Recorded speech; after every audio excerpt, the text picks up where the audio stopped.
masih ada nggak ya sekarang? Cas. Masih, Pak. Masih Kalau ya? nggak dicas habis baterainya, Pak. Oke, terima kasih Bapak. Saya mohon izin ya, Bapak senior saya semua, guru-guru saya di sini, dan adik-adik semua. Ini sifatnya bukan sharing knowledge ya, kita sharing session aja, interaksi dua arah. Ya, komunikasi itu kan duplex ya, nggak bagus kalau simplex. Udah zamannya kita nggak mesti lebih tua itu ilmunya lebih banyak, enggak. Jadi sekarang zaman informasi itu semua orang bisa dapat informasi, wawasan, ilmu itu bisa lebih banyak lagi tergantung kemauan dan minatnya. Kita mulai aja. Yang bisa saya sampaikan sini ada, saya buat slide ya.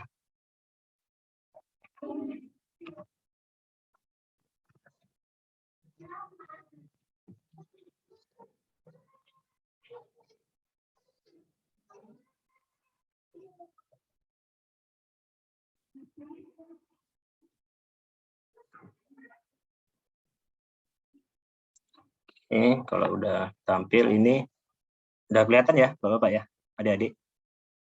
Udah, Pak. Udah, Bang.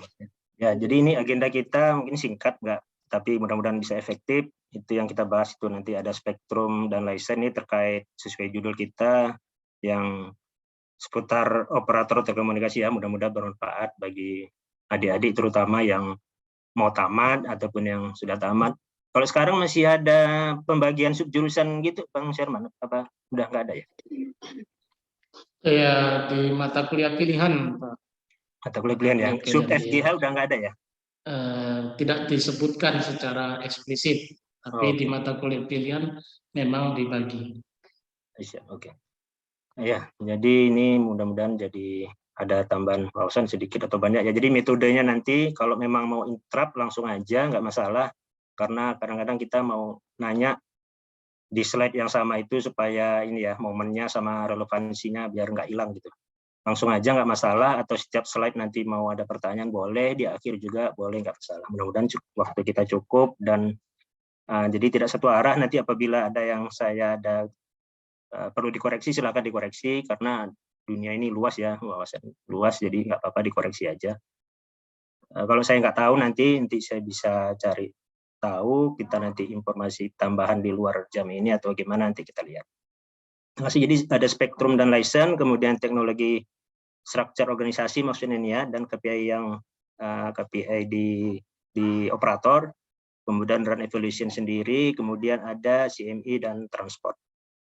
Kita mulai, ini kita asal mula komunikasi wireless ini kan frekuensi ya, adik-adik sekalian ya. Ini ciptaan Tuhan yang tidak dapat diperbarui lah. Artinya kita pun sebenarnya nggak tahu ini frekuensi ini di mana, ini di udara ini.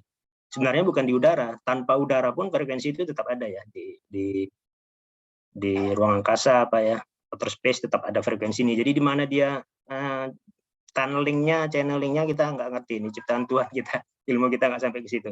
Tapi dari sisi sains ya di breakdown lah istilahnya, ini ada pembagian-pembagian agar teratur ya, sesuatu yang dibuat itu agar teratur, dan karena sifatnya teknologi yang memakai wireless ini interference ya. Jadi ada dua standar yang umum, yaitu di IEEE standar, kemudian ITU band. ITU ini, ya kalau saya nggak salah nanti koreksi, ITU ini standar dari Eropa ya. IEEE ini untuk akademisi ataupun kalau saya nggak salah ya di Eropa Selatan, Korea Selatan bagaimana gitu. Sementara di Amerika sendiri punya standar sendiri, Jepang juga punya standar sendiri, tapi kita umumnya di Indonesia pakai ITU. Jadi yang kita gunakan di seluruh sistem itu di channel di band UHF itu di band 300 sampai 3 GHz. Umumnya itu kalau nanti bisa dicek sendiri ya kawan-kawan ya, adik-adik, itu di band 900, 1800, 2100 dan 2300 ya yang saya tahu ya. Nanti bisa dicek juga masing-masing operator itu dapatnya berapa megahertz bandwidth-nya, karena ini berkaitan dengan license nanti. Artinya inilah sebenarnya frekuensi, inilah sebenarnya lapaknya. Lapak dari operator itu di sini. Kalau mereka nggak punya frekuensi ya mau jualan apa gitu. Ya, jadi di sini misalkan GSM, 3G atau 4G berdasarkan lebar bandwidth mereka inilah yang menentukan mereka punya kapasitas berapa dan bisa menghandle user berapa banyak gitu. Semakin lebar bandwidth yang mereka punya, semakin besar juga potensi untuk mendapatkan pelanggan, customer, dan kapasitas yang besar. Artinya throughput, kecepatan download, upload itu jadi lebih bagus karena kaitannya dengan apa nantinya throughputnya sendiri. Kira-kira ada yang mau ditanyakan untuk slide ini? Kalau ada langsung aja. Nanti bisa dicek ya, ada spektrum tersendiri, misalnya operator selular, fixed wireless itu masing-masing punya license sendiri. Jadi mungkin setiap tahun bisa setiap tahun atau beberapa tahun sekali pemerintah itu melakukan lelang ya, lelang frekuensi beberapa band, misalkan band 3G 5 MHz atau band 4G misalkan 10 mega, 20 mega itu pemerintah membuka peluang itu untuk ke operator untuk melakukan banding ya, lelang. Itu pricing-nya bagaimana itu, Pak? Mana Bang, Pak Herman? Pricing untuk lelang itu tadi? Lelang itu dia beauty contest kalau saya nggak salah Bang Surman. Beauty contest itu kan artinya apa ya? Dikasih harga minimal terus yang paling tinggi menawar itu dia yang dapat gitu. Oke. Biasanya sih ada dapat standar kalau saya nggak salah ya, beauty contest modelnya. Jadi dikasih standar misalkan batas dasar itu misalkan 5 mega itu 500 juta atau setengah M gitu misalkan ya. Itu untuk ini aja, untuk dapat bloknya aja, belum bayar pajaknya. Tahu saya ya, dapat, tapi nanti dikoreksi. Untuk luasan satu kota atau seluruh Indonesia? Ya, biasanya tergantung, biasanya kalau band frekuensi ini national wide ya, sifatnya national wide. Apalagi operator-operator yang nasional, yang skopnya nasional itu, ya udah pasti mereka jadi mengambilnya itu untuk skop nasional, nggak dibatasi wilayah. Setahu saya rata-rata ada juga yang per kota gitu, tapi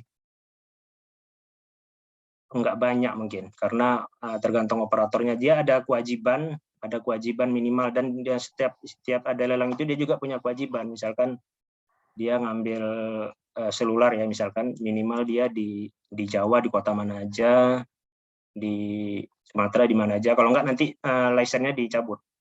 Ada hal seperti itu, ada persyaratan prerequisite lah atau requirement-nya. Oke, kita lanjut. Ini license ya, license di operator itu ada yang full network service provider, jadi istilahnya palu gada ya. Apa lu minta gua ada gitu, mau ISP, mau selular, mau telepon tetap, mau interlokal, mau internasional, itu ada beberapa mungkin ya operator yang punya. Jadi license itu ada dua, tadi pertama spectrum license, kemudian dia license secara services ya. Ini yang saya tahu ya, nggak tahu mungkin ada abang-abang yang kerja di Kominfo atau apa mungkin lebih paham lagi. Ini beberapa saya cantumkan di sini. Ada misalkan jaringan tetap mau langsung internasional, ada yang penyelenggara jaringan tetap lokal tanpa kabel FWA, ada yang penyelenggara kabel laut. Jadi semua license ini hubungannya ke perusahaannya sendiri ya, ke operatornya.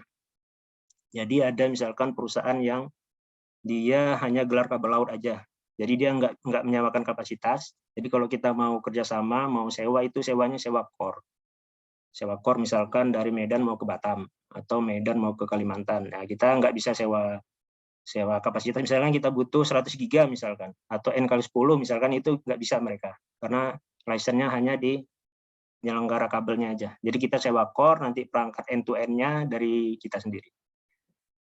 Seperti apa budgetnya, saya kurang paham juga ya, itu di planning biasanya lebih paham. Kemudian penyelenggara jaringan bergerak seluler generasi kedua, ketiga, keempat, kelima. Ini ada license-nya sendiri. Ada juga yang penyelenggara jasa internet, ISP. Jadi masing-masing di sini saling keterkaitan, ada banyak perusahaan ya. Misalkan kabel laut ini ada Moratel, ada Transmitra, macam-macam ya.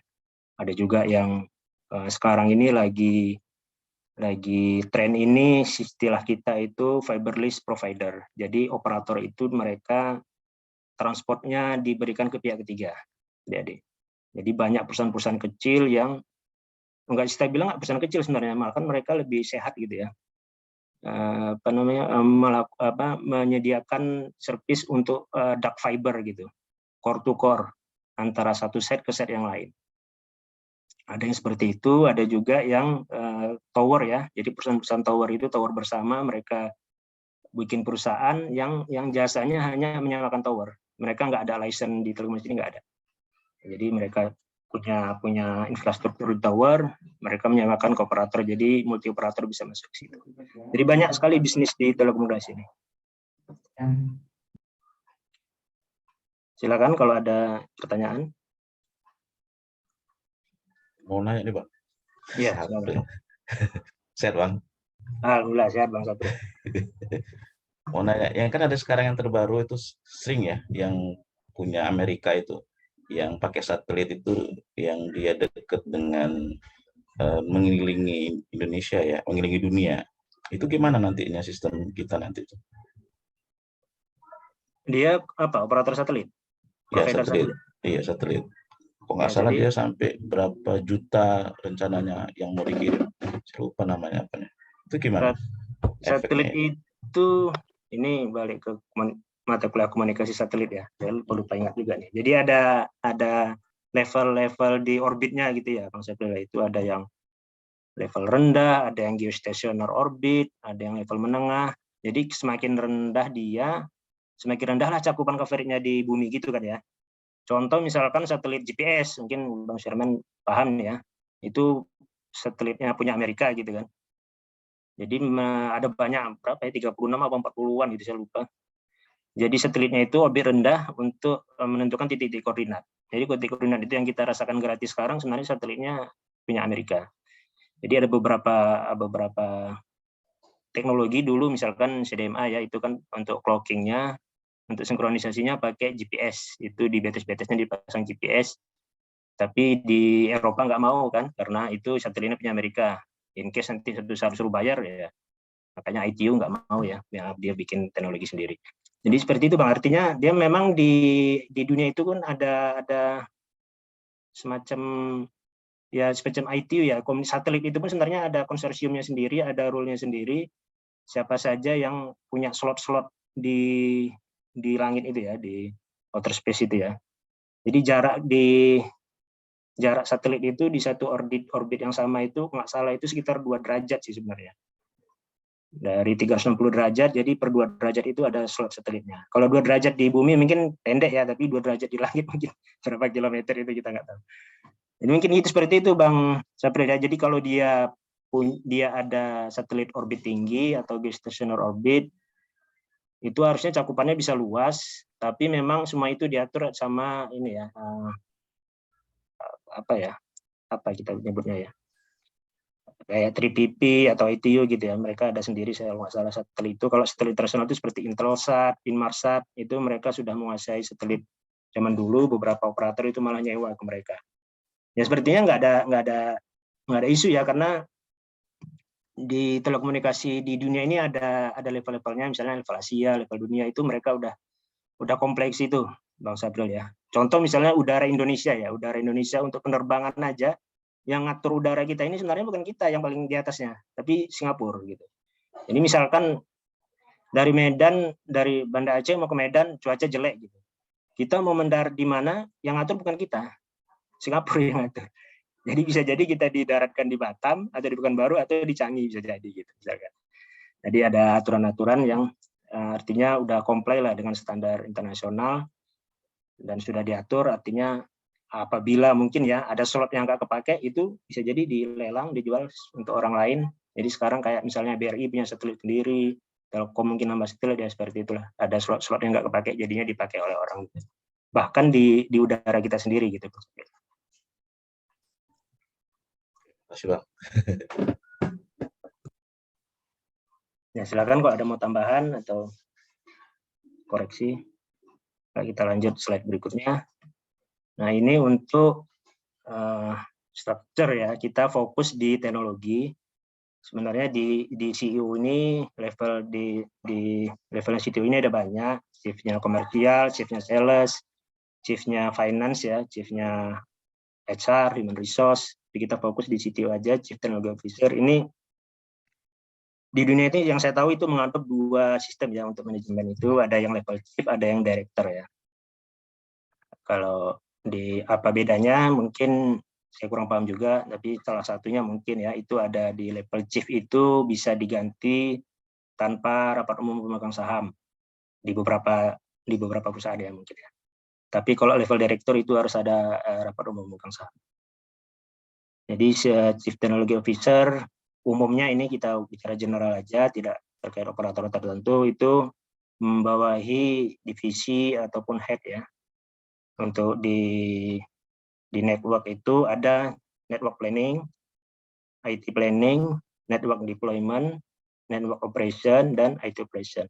Kenapa IT dan network ini sama pentingnya sekarang? Karena kita telekomunikasi ini nggak bisa berdiri sendiri lagi ya, karena sifatnya sekarang udah IP based, apa-apa semua sekarang ke server. Jadi tergantungan terhadap IT kita juga tinggi. Jadi IT ini bukan hanya urusan laptop atau desktop ya, atau WiFi, udah nggak lagi sekarang. Jadi IT ini udah mengambil alih beberapa part ya, beberapa bagian section di telekomunikasi, termasuk di core-nya IN, value added service ini dihandle sama IT. Kalau dulu, kalau termasuk saya sendiri lah ya, ini aslinya engineer TDM ya, bukan engineer IP, jadi sifatnya Iwanan ya, kalau di kampus nyebutnya PCM 30, kalau sekarang udah bisa dibilang punah lah, PCM 30, Iwan itu punah. Jadi sekarang udah IT semua, jadi adik-adik harapannya bisa apa ya, knowledge-nya, skill-nya, kompetensinya sudah mengarah ke IT semua. Jadi network planning ini yang digarap ya, mungkin ada yang kurang atau gimana nanti bisa dikoreksi. Network planning terhadap CME, backbone transport, access transport, core network, IN dan value service dan RAN. Termasuk semua ini IT planning juga melihat kemarin, karena IT planning ini termasuk nanti dia di NOC dan NMC. NOC ini Network Operation Center atau Network Monitoring Center, ini sistemnya ini dikendalikan atau di-maintain, di-deploy dari IT. Di situ untuk monitoring semua jaringan. Kalau mereka nggak ada ya kita nggak tahu jaringan itu performanya seperti apa, apakah lagi ada modul faulty atau down atau enggak gitu. Semuanya di sini. Jadi dari sinilah nanti operation bekerja ya. Kemudian ada network deployment, umumnya kita nyebutnya project ya. Network project itu mereka mendapatkan pekerjaan dari planning, mereka yang deploy, skala nasional atau skala lokal, nanti di CME, backbone transport, access transport, core IN, dan RAN. Begitu juga setelah di deploy, setelah digelar jaringannya, implementasi, dijagalah sama network operation. Network operation inilah yang bekerjanya 24/7 ya. 24/7 siang malam, jaga jaringan, terutama di event-event apa ya, libur-libur ini malah mereka nggak libur ini. Kemudian IT operation juga seperti itu, menjaga jaringan 24/7. Jadi skopnya itu yang setahu saya ini berhubungan sama perangkat sendiri ya, itu ada perangkat CME. CME ini singkatan dari Civil, Mechanical, Electrical. Backbone Transport ini adalah apa ya, FO ya, fiber optik, yang sifatnya jalur backbone, kapasitas besar 100 giga ke atas. Kemudian akses transport ini untuk dari RAN-nya atau BTS-nya ke arah core-nya. Ini bisa sifatnya optik, bisa juga dengan microwave, transport terestrial ya, atau bisa juga dengan VSAT. Core A ini ada sendiri karena memang nggak banyak site-nya ya. Kita nyebutnya site, tapi ini sangat penting. Jadi kalau core ini ada masalah ya masalah jaringan dengan skala luas gitu. IN, Intelligent Network, Fast Value Added Service untuk macam-macam fitur ya, misalkan charging atau fitur mau beli paket-paket apa, contohnya seperti itu. Sebenarnya lebih banyak lagi. Apa namanya, iRing atau ring backbone gitu. RAN ini sifatnya ke BTS ya, ke site RAN Radio Access Network dari operator ke user, ke pelanggan ya, ke handphone kita. Semua ini di-manage dari NOC. Kemudian KPI ini apa ya nyebutnya, Key Performance Indicator ini nyebutnya raport atau transkrip nilai ya. Ini di review itu dinilai itu bisa weekly, bisa quarterly, bisa semesteran, bisa tahunan ya. Tapi biasanya reviewnya weekly. Kalau mau lebih detail itu paling kecil itu reviewnya daily. Hourly itu nggak sanggup lah kita. Capek kalau nge-reviewnya. Jadi yang paling penting itu network availability ya. Network availability ini adalah apa ya? Downtime dibagi uptime dikali total time ya gitu ya mungkin ya Pak Sherman ya. Network availability. Jadi ada dalam persen, network availability ini dalam persen angkanya. Misalkan dalam seminggu itu down-nya 2 jam misalkan.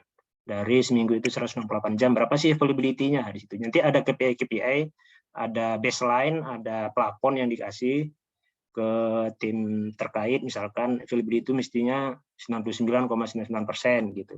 Atau 98% atau 97% tergantung tergantung kebijakan, tergantung cost, biaya, tim segala macam itu hitungannya macam-macam gara-gara satu KPI ini aja.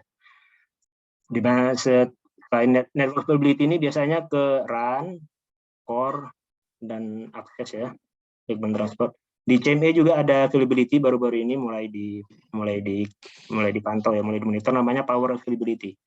Ini jadi penting sekarang power ini karena sebenarnya maksudnya kebanyakan problem di jaringan itu di power. Jadi Pak Eril ini apa ya? Semua bidang di elektro masuk ya? Iya betul Pak, betul masuk. Jadi kira-kira di mana aja lah orang power, orang komputer, orang telkom bisa berkontribusi di sini di pekerjaan. Betul, iya. Semua ada di sini. Ini ya power itu pasti nyawanya lah ya. Semua perangkat itu nyawanya di sini. Jadi di sini yang paling macam-macam ini di improve. Ada yang pakai TMS, power monitoring system. Jadi bisa ngelihat itu baterai itu backup time-nya berapa lama, apa yang perlu dilakukan, apakah perlu genset apa enggak, apa baterai bank-nya ditambah. Nah, nanti di situ kan kapasitas baterai itu biasanya dalam ya ini kekurangan kita di online gitu ya, nggak bisa nanya langsung ya. Kapasitas baterai dalam apa misalkan kuliah kan bisa langsung. Ini dalam apa ya, ampere hour ya, misalkan cukup nggak ampere hour-nya misalkan. Berapa lama backup time-nya gitu. Apa perlu ditambah misalkan tadinya 400 ampere hour mau jadi 900 ampere hour misalkan baterainya. Misalkan untuk site-site yang sifatnya hub ya. Hub ini artinya dia membawahi banyak site lain di bawahnya. Site anakan. Nah, nanti hubungannya ke ini ya. Kinerja ya, jaringan telekomunikasi itu ada topologinya ring kah atau chain kah atau apa gitu. Nanti di situ untuk improvementnya seperti apa. Banyak ini di power ini. Kemudian di backbone transport ya fiber optik ini banyak sekali juga pekerjaannya. Ya akses transport juga banyak sekali pekerjaannya. Yang masang lah, yang maintain lah, yang manjat tower lah, yang spare part-nya lah, itu ada divisi-divisinya sendiri, butuh banyak orang. Di core juga begitu, di run lebih banyak lagi. Semua ini dimonitoring di NOC dan orangnya banyak juga ini, butuh orang. Jadi ada network availability, ada power availability yang mulai digalakkan juga sekarang. Kemudian ada MTTR, MTTR ini biasanya KPI di backbone. KPI di backbone ini MTTR, misalkan MTTR ini mean time to resolve ya, mean time to repair. Misalkan ada evo card putus, berapa lama sih targetnya gitu yang dibebankan ke vendor pihak ketiga atau kita ngerjain sendiri itu tergantung operatornya sendiri. Nanti misalkan targetnya 5 jam, 6 jam, 7 jam, 8 jam gitu. Nanti di review, nah, udah tercapai nggak targetnya. Kalau nggak tercapai ya review ulang, perlu tim apa enggak, terusnya kayak apa, jarak tempuhnya, travel time-nya kayak apa, home base-nya ada di mana aja, banyak yang dari review-review KPI ini. Kemudian untuk performance sendiri, Optim itu ada CSR ya, cost setup rate. Jadi misalkan cost setup rate ini nggak hanya dalam CS sekarang ya, atau apa namanya switch ya, voice, tapi juga dalam PS pakai switch. Di sini ada CSR, misalkan kita mau browsing atau kita mau nge-call orang, suksesnya berapa persen sih, ada rejected apa enggak gitu. Nah, di CSR ini dikelola ya. misalkan nggak capai baseline-nya, targetnya misalkan 98% CSR Sumatera misalnya atau nasional misalkan, itu di-review lagi. Mana sih worst-worst-nya, yang terjelek-terjeleknya di area mana, digali lagi. Apa yang mau dibuat, apakah ada congestion, atau transportnya yang masalah, atau BTS tetangganya mati, ya macam-macam ya. Sama CDR ini gitu juga, call drop rate. Jadi tiba-tiba kita jalan, nge-call, tiba-tiba putus tuh call drop nyebutnya ya. Ini dalam rate, dalam persen, ini R ini rate ya, rasio dalam persen. Jadi dilihat di situ KPI-nya, di review. Ini tim-tim yang optimasi. Sorry, ya sebenarnya di sini ada lagi nih, saya nambah kurang nih berarti. Ini harusnya ada network performance nih. Yang performance ada satu lagi di sini, karena ada KPI-nya ya. Kemudian KPI berikutnya adalah payload ya, traffic. Payload ini penting traffic karena ini juga terkait kapasitas nantinya. Kapasitasnya berapa yang didesain ya, didesain sama planning untuk trafficnya, dia ada congestion apa enggak, penuh apa enggak. Nanti hubungannya sama throughput ya, kalau pakai sekarang throughput UT, estimated user throughput, jadi bisa dihitung itu per usernya rata-rata berapa. Misalkan di satu site ada sekian puluh atau sekian ratus pelanggan di sekitarnya, itu rata-rata berapa sih pelanggan di situ yang bisa throughputnya itu throughput download. Suaminya Pak ini Bu Ikrar kan gitu kan. Jadi itu payload ini ada hubungannya dengan throughput dan utilization ya. Utilization bisa di transport, bisa di core, bisa di CME, semua dihitung utilisasinya. Itu standar di operator biasanya ya, itu di 80%. 80% itu udah merah, itu udah purpose upgrade. Di DTS itu nyebutnya PRB, di site ya, di 4G itu nyebutnya PRB. Pak, saya lupa ya, radio barrier ya, paket radio barrier nggak salah ya. Jadi untuk utilisasinya dihitung. Jadi 80% itu harusnya sudah mulai dilihat, bahkan ada beberapa section ya, beberapa bagian itu 70% juga udah dimonitor, udah dipropose untuk upgrade. Kemudian PLR atau latensi ini udah mulai dilihat juga sekarang karena paket ini sekarang sifatnya udah mulai real time ya, nggak bisa kita sebut non real time lagi. Jadi paket loss rate ini dihitung sekarang, ada targetnya misalkan di bawah 5%, di bawah 2% gitu. Paket loss dari data, baik itu di transport maupun di run, udah mulai dihitung. Jadi ini ada tim performance atau tim operation yang in charge atau involved di sini ya, untuk ngeliatin atau improve di latensi ini. Nah, latensi ini termasuk dari standar mulai 4G ya kalau saya nggak salah. Ini latensi ini udah mulai masuk standar. Berapa sih standar latensi 4G, apalagi 5G ya, udah 1 digit itu standarnya untuk latensi. Kemudian untuk ya, halo, silakan Pak.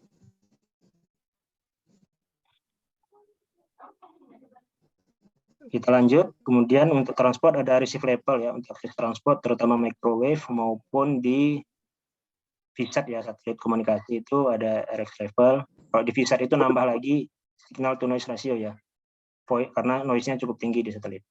Kalau di transport microwave itu biasanya di receive level aja. Kemudian ada KPI juga, coverage, KPI-nya di performance ya. Itu seberapa luas sih jaringan yang di cover dengan satu site misalkan, perlu nambah site lagi apa enggak, penetrasinya outdoor atau indoor, berapa level receive levelnya, quality-nya dihitung di sini KPI-nya. Itu ada banyak metodenya, bisa metode on-desk, melihat database, parameter yang banyak ya, puluhan. Kemudian bisa juga dengan metode di lapangan ya, dengan drive test. Drive test itu bisa dengan satu operator sendiri ataupun sistemnya dengan benchmark ya, benchmark dengan operator lain. Ada RFS, ini target KPI dari project ya, terutama ya, ready for service. Misalkan sekali roll out itu ada sekian ratus site atau sekian ratus perangkat yang mau di swap, mau diganti atau mau di upgrade. Itu target dari mereka ini untuk berapa sih dalam 1 bulan atau 1 minggu itu di review sama mereka. Ada pertanyaan nggak Bapak-Bapak, adik-adik sekalian? Kalau ini Pak, kalau untuk yang handover-nya kan ini beberapa mata kuliah mengcover untuk menghitung kinerja ini ya. Kalau saya lihat di sini untuk handover tak tak ada masuk lagi ya. Handover ada sih Bang, banyak sih di dalam ini, termasuk handover success rate ya. Ada sebenarnya. Oke, Ada. masih ada di Tapi dalam. karena sekarang kan handover itu wajib ya sebenarnya ya. Itu mau nggak mau di model itu mau nggak mau harus ada. Cuman kayaknya selama ini sering tercapai Bang, udah Terus ini berbagai isu. di sistem sendiri di lapangan. Kalau ini kan di perkuliahan hitungan-hitungan ya. Di penelitian itu simulasi. Apakah di lapangan itu seperti kalau kita lihat cerita orang listrik lah misalnya, dia menyantolkan tambahan genset atau tambahan beban, itu bisa disimulasikan dengan etap ataupun MATLAB. Bagaimana dengan sistem jaringan ini? Apakah pihak operator juga punya tools untuk memprediksi menggunakan simulasi-simulasi atau langsung saja di lapangan? Karena kalau di listrik itu kedekatan antara model simulasi dengan lapangan itu karena ini ya trafiknya itu cenderung penggunanya itu cenderung predictable ya kan. Jadi bagaimana dengan telekomunikasi ini? Iya, betul ya, terima kasih ya Pak Bang Syarman. Di planning ini mereka ada tools seperti itu Bang, untuk simulator itu, termasuk misalkan di BTS sendiri ya, artinya di ketinggian berapa sih antenanya gitu. Terus dia punya peta kontur yang benar-benar update ya, harusnya petanya itu update, dan itu mahal sekali ya, toolsnya ini mahal sekali setahu saya ya, saya nggak tahu juga harganya persisnya berapa. Network planning ini, tapi sebenarnya saya lihat ada beberapa yang bisa gratisan ya, tapi petanya kita harus nyari lagi kayak Global Mapper atau apa gitu untuk simulasi coverage ya, terutama simulasi coverage. Tapi apakah simulasi di sisi quality, saya kurang paham juga ini Pak Syarman ya. Jadi nanti ada simulasi misalkan mau ketinggian antena selular GSM-nya di ketinggian 70 atau 50 itu bisa di-set. Rugi-rugi di kabel, rugi-rugi di atenuasi di feeder misalkan, di perangkat, anomaly segala macam bisa di-set, ada parameternya. Nanti dia ngeset di area misalkan Kota Medan, tapi dia memang harus update itu gedung-gedungnya segala macam, kalau terutama di kota ya. Kalau enggak ya nggak ketahuan ada blocking apa enggak. Jadi lebih cenderung ke link Pak ya, cenderung ke link ya, bukan ke secara keseluruhan peninjauan secara secara simulasi misalnya. Ya, simulasi per bagian ya, per section. Misalkan transport. Kalau listrik kan sistem kelistrikan banyak genset, banyak jaringan terkoneksi selama dia satu bus, itu bisa bisa dianalisis dari awal sampai ujung. Ya ini beda sih, beda memang ya. Kalau di transport dia ngomong transport sendiri ada. Simulasi misalkan di router ya, di Metro I, kita nyebutnya Metro I, router itu misalkan dia ada simulasi juga sih ya, perangkat vendor-vendor itu misalkan ya kita sebutlah Huawei atau Nokia atau Ericsson ya, mereka punya simulator itu. Jadi mereka misalkan satu kota ke kota lain dengan atenuasi sekian, dengan receive level sekian, terus BGP neighbor-nya, buat LSP segala macam itulah. VLAN segala macam, jadi ada simulatornya juga mereka buat. Nah, tapi ya balik lagi implementasi di lapangannya lah yang paling perlu ya, karena nggak bisa dibilang ya nggak 100% ya, udah pasti nggak 100% itu kondisi di lapangan bisa memenuhi apa yang diharapkan hasil dari simulator itu sendiri sebenarnya. Jadi bisa-bisa memang, setahu saya ya bisa-bisa nanti di run akses sendiri, nanti di transport sendiri. Transport pun nanti ada yang microwave, ada yang router ya, Metro I seperti itu. Jadi kalau langsung end to end gitu, saya pikir nggak ada ya. Kalaupun ada terlalu kompleks ya menurut saya. Kalaupun ada dia harus ngambil beberapa parameter dari semua faktor, terus dia algoritmakan sendiri, terus dia ngelihat level ini bagus, jelek, kurang baik gitu mungkin ya. Seperti itu ya. Ya kalau bisa bikin sendiri ya mantap kali itu Pak Syarman. Bisa digabungkan semua ini ya. bagian-bagian ini. Gitu. Ada lagi? Mau nanya ini ya? Iya, Pak. Ya.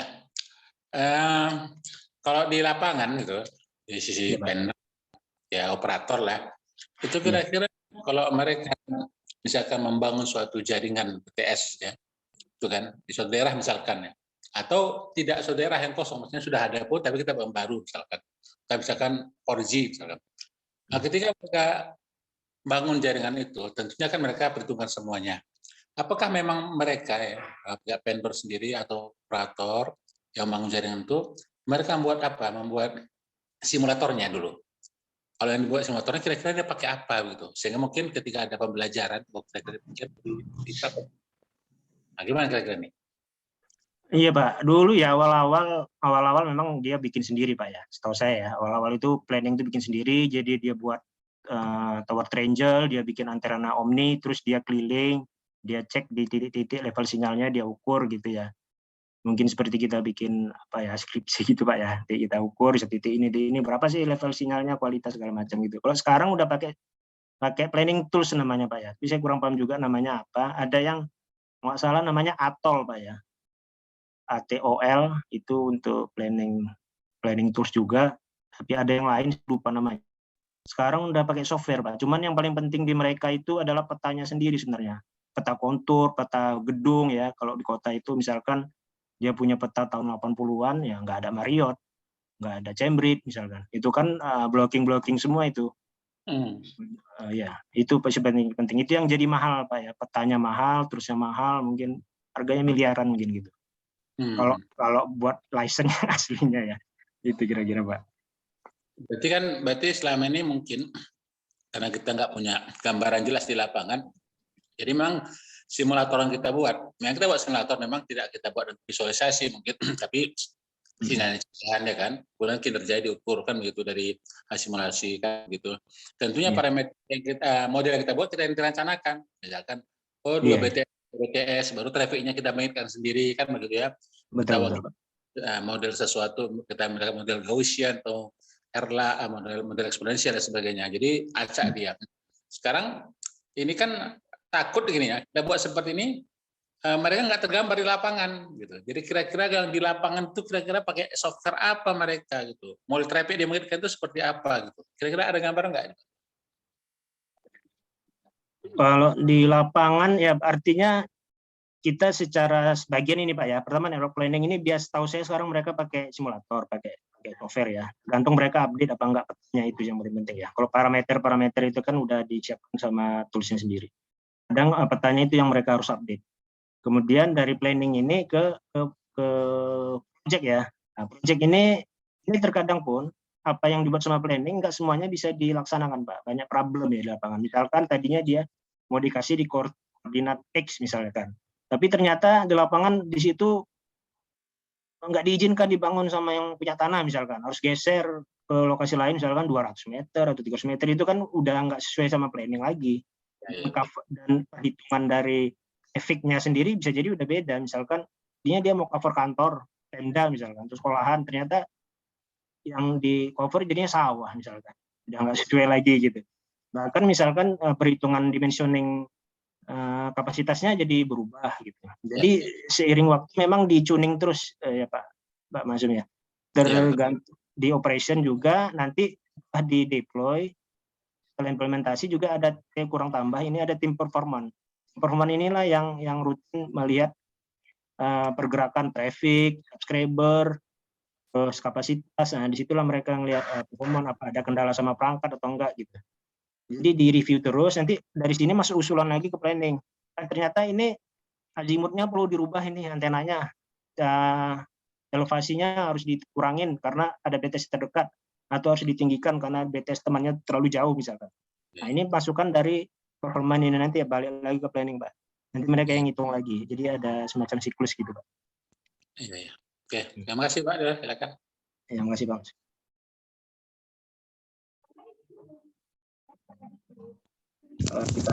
Kita lanjut ya. Nah, ini umum ya, kita udah paham ini evolusi di Ran. Ya Pak Rahmat. Bisa sebelum keran saya tanya, ini dari Pak Rahmat. Ya Pak. Ya Pak Rahmat. Ya, sebelum keran saya ada menarik tadi melihat KPI ini ya. Iya Pak. Ya, saya melihat KPI-nya ini ada di sebelah kanan, network availability, MTTR, CSR, CDR, dan seterusnya. Ada enggak formulasi tertentu yang secara matematis mengaitkan beberapa sebahagian atau keseluruhan dari KPI-nya ini untuk mengambil atau optimasinya untuk mengambil keputusan. Jadi kan data untuk network availability masuk data diproses. KPI-nya katakanlah dengan derajat sekian. MTTR-nya, CSSR-nya, CDR-nya begitu semua. Nah, ada enggak formulasi umum yang melibatkan keseluruhan KPI ini sebagai pengambilan keputusan? Oh, kalau seperti ini kondisinya, kalau semuanya ini kita ambil keputusan seperti ini. Atau sebagian dari KPI ini diambil untuk mengambil keputusan tertentu. Nah, ini mekanisme bagaimana nih, Bang Khairil? Hanya sebagian aja, keseluruhan. Kalau sebagian itu formulanya kira-kira bagaimana? Dan kalau secara keseluruhan itu kira-kira formula bagaimana untuk mengambil keputusan sebagai decision support decision making-nya. Itu mungkin pertanyaannya, Bang Khairil. Terima kasih. Ya, ini memang betul ya Pak Rahmat ya. Tapi kalau melihat keseluruhan secara otomatis itu belum ada Pak. Nggak tahu nanti ya. Kalau sekarang ini kita reviewnya manual Pak, review meeting gitu. Jadi masing-masing KPI ini dilaga lah bisa kita bilang gitu ya. Misalkan network availability, misalkan yang utama ya nggak tercapai misalnya. Targetnya misalnya 99% tapi ternyata 98%. Nah ini kan ini mereka harus cari root cause-nya ini Pak. Availability. Tim availability mereka harus nyari root cause. Oh ternyata power availability-nya problem misalkan. Power availability misalkan baterai backup-nya jelek, sering pemadaman listrik misalkan. Atau ada petir jebol rectifier-nya konverternya problem gitu. Itu kan di power ya. Nah, itu nanti di review lagi. Nah, kita lari ke power, coba cek power availability-nya dulu. Gimana yang set-set yang jelek-jelek ini yang availability network-nya nggak kecapai misalkan. Jadi dilihat, di review, oh ya ada ini backup time-nya jelek, atau misalkan rectifier-nya tinggal 2 modul yang targetnya misalkan 3 atau 4, jadi ngecasnya lama misalkan ya, setelah pemadaman listrik, atau misalnya yang masih indoor, aircon-nya problem, seperti itu Pak. Jadi ada review-review seperti itu, gabungan yang sifatnya levelnya mungkin lebih tinggi, higher ya, lebih tinggi, misalkan ada tim network availability, ada tim power, nanti di atasnya misalnya level kepala departemen atau kepala divisi ini yang sifatnya dia menganalisis ya. Menganalisis keperluan-keperluan KPI ini dan pengambilan keputusan itu sendiri Pak. Atau misalkan mereka nyalahin misalkan MTTR di backbone misalkan di transport sering problem, ada evokat PU lagi gencar ini akhir tahun mau ngabisin budget misalkan ya. Jadi Sabtu Minggu pun nggak libur, Minggu ya terpaksa tim backbone yang pengawasan intensif patrol ini terjalan gitu. Jadi di situ dilihat apa sih ada repetitif enggak pengulangan problem kan di situ di review terus. Jadi pengambil keputusan ada yang lebih tinggi karena kaitannya juga nanti apa ya cost ya budget untuk tim misalkan di situ Pak. Ada penambahan baterai misalkan atau tools atau rectifier modul atau ada redundancy-nya apa enggak gitu Pak. Nanti kita propose-nya balik lagi ke planning gitu. Nah, ada budget apa enggak? Kalau begitu Bang Khairil, berarti misalnya network availability ini itu ditangani oleh tim CME atau siapa gitu kira-kira, atau beda lagi gitu, misalnya CME melaporkan KPI-nya berupa network availability. Network availability ini khususnya kita review di RAN Pak. Di RAN. Nah, berarti tim dari RAN mengambil data lalu mengupdate dan memberikannya ke pihak pengatur atau pendata penganalisa KPI kan gitu ya dalam bentuk network availability. Ya, kalau betul. MTTR itu lain lagi timnya. MTTR ini dia sama sebenarnya ya, network availability MTTR-nya sama, cuman dia hitungannya ini kan dalam persen Pak ya, satuannya ini dalam hour ya. MTTR ini mean time to resolve ini dalam hour. Ini biasanya larinya ke backbone Pak, ke fiber optic. Berarti bisa nggak kita petakan? Misalnya kayak backbone itu ada backbone transport, ada akses transport. Itu KPI-nya itu masuk mana aja? misalnya MTTR, CSSR atau CDR. Kalau transport ini lebih ke availability, Pak. Kalau Availability, CSR ini ke run lagi dia. Run. Ini ke performanya apa ya? Radio access-nya ya untuk Ya, radio BTS. access berarti payload, throughput, Ya, throughput, kan masuk ke situ, latensi, retensi betul. nah, juga coverage. Ya. Ya. Nah, ini memang timnya sendiri yang di KPI.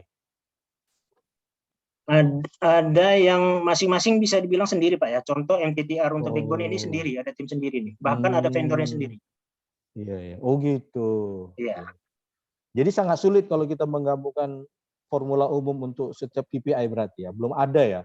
Belum ada. Kalau secara otomatis nggak ada. Itulah diperlukan jam terbang tinggi sebenarnya, Pak ya. Ada Iya. beberapa orang yang memahami hal itu, jadi dia bisa wawasan Karena dia kan bisa. karena Bang Khairul ke depan ini kita seperti yang kita lihat ada artificial intelligence base untuk open run dan seterusnya. Artinya sangat sulit, kompleksitas sekali membuat formula matematis dari KPI ini. Tapi dengan menggunakan artificial intelligence itu tentu bisa dipelajari lebih lanjut gitu kira-kira. Nah ini membuka peluang kepada mahasiswa kita, begitulah maksudnya. Jadi Betul. problemnya di sini kan nggak bisa digabungkan. Nah kalau kita mencoba network availability dengan MTR kita gabungkan dengan menggunakan artificial intelligence, asalkan datanya benar, kan satu usaha. Namanya kita meneliti ya, mengasihkan bahan penelitian buat mahasiswa. Coba kalian hubungkan antara network availability dengan MTTR. Nyambung nggak? Bisa nggak? Dengan menggunakan atau berbasis artificial intelligence. Nah, sebelumnya belum ada. Berarti kan ini bisa jadi bahan penelitian gitu untuk mahasiswa kita. Ya, faktor-faktor itu. Iya, faktor-faktor yang mana yang masih kita bisa asosiasikan, kaitkan, mana yang tidak. Nah, dari situ dia belajar mana data yang bisa sharing, mana yang tidak. Nah, data yang bisa sharing ini kan saling mempengaruhi. Mereka hitung bobot-bobotnya nanti kira-kira pengaruhnya. Nah, dan ini kan membuka peluang kepada mahasiswa kita untuk mengaitkan antara satu KPI dengan KPI yang lain dan berapa banyak tugas akhir yang bisa dibuat oleh mereka. Nah, syaratnya mereka mendapatkan data yang valid kan begitu untuk bisa menyebutkan. Nah, itu bisa nggak dijadikan tugas akhir buat mahasiswa? Bisa sekali, Pak ya, bisa sekali. Jadi memang kita pun di operator juga, setahu saya juga seperti itu, Pak ya. Jadi kita mencari root cause analisis apa dari problem-problem KPI ini nggak tercapai. Contoh misalnya backbone ya. Nyalain backbone bilang kita memang sering putus, tapi kita kan ada backup link. Jadi kita second leg-nya ada, third leg-nya ada, fourth leg-nya ada gitu. Jadi harusnya nggak ada isu di availability-nya BTS saudara, misalkan beda bagian ya gitu. Jadi nanti dicek lagi. Ternyata bukan masalah di backbone, atau misalkan Anda punya backup link Anda ada memang second leg, tapi congest misalkan. Backup link main linknya, link utamanya misalnya 100 GB, tapi Anda untuk backupnya cuma 10 GB, ya otomatis BTS kita flicker, misalkan gitu, Pak. Jadi banyak faktor juga sih sebenarnya. Ya seperti itu, makanya selama ini belum bisa dibuatkan otomatis gitu ya. Jadi ada perdebatan juga. Artinya ini peluang besar buat adik-adik kita untuk bisa mengeksplorasi lebih lanjut, untuk menjadikan sebagai bahan dari penelitian tugas akhir mereka. Artinya peluang mereka untuk memahami sebuah teknologi dan mengaitkan itu dengan analisa. Saya kira ini bagi adik-adik yang sedang tugas akhir atau yang apa, ini bisa juga nanti berikutnya berhubung dengan Bang Khairil untuk mendapatkan data yang berkenan yang bisa diasosiasikan, dikaitkan untuk prediksi, klasifikasi. Nah, saya kira sesuatu yang bagus bisa nanti kalau bisa, dan ya itu mungkin minta bantuan Bang Khairil untuk masalah datanya terutama. Kalau itu belum bisa saya jawab ya nggak apa-apa. Masalah data itu kan masalah kekayaan intelektual sebuah perusahaan. Artinya penelitian bisa dilakukan kalau datanya benar kan gitu. Datanya nggak benar susah kemana nanti larinya. Tetapi ini kan satu pemikiran sehingga nanti anak-anak ini sudah mendapatkan teknologi yang update. Jadi mereka bisa mengupdate pengetahuan mereka, bahan penelitian mereka, dan nanti keuntungannya dua pihak. Perusahaan sendiri dapat perangkat algoritmanya, mahasiswa dapat kompetensinya, sehingga mahasiswa bisa menawarkan keahliannya untuk ditawarkan ke perusahaan-perusahaan untuk menjadi sebagai tenaga ahli di bidang situ untuk diterima. Saya kira itu aja dari saya mungkin untuk yang ini. Jadi ini membuka wawasan dan mungkin anak-anak ini bisa berdiskusi lebih lanjut dengan Bang Khairil. Kira-kira nanti apa yang bisa dijadikan tugas akhir. Nah, kemudian tentu kami sebagai pembimbingan nanti akan mencarikan metodenya. Apa metode yang cocok untuk kasus-kasus yang ada, yang problemnya ada di situ untuk bisa diselesaikan. Oke, itu aja Bang Khairul, terima kasih. Ya, makasih Pak Rahman. Secara Ya. pribadi saya mendukung ya, cuman ada Biasa rule-rule yang itu di ngerti kita corporate ngerti. ya, corporate. Nah, Itu secara ngerti kita. Oke. mungkin nanti bisa kita cari jalan tengah atau seperti apa, atau kita buat simulasi ya. Seperti nanti kita bisa diskusi lebih lanjut. Ya. Oke. Menambahkan ini Pak Arif. Ya Pak Zarma. Ini kan operasi perusahaan, saya kira punya sistem yang mencatat bagaimana ketika ada masalah, mencari root cause-nya, kemudian mencatat pengalaman itu ya. Karena di sistem kecerdasan buatan ini kan macam-macam, ada yang berbasis expert, berbasis knowledge.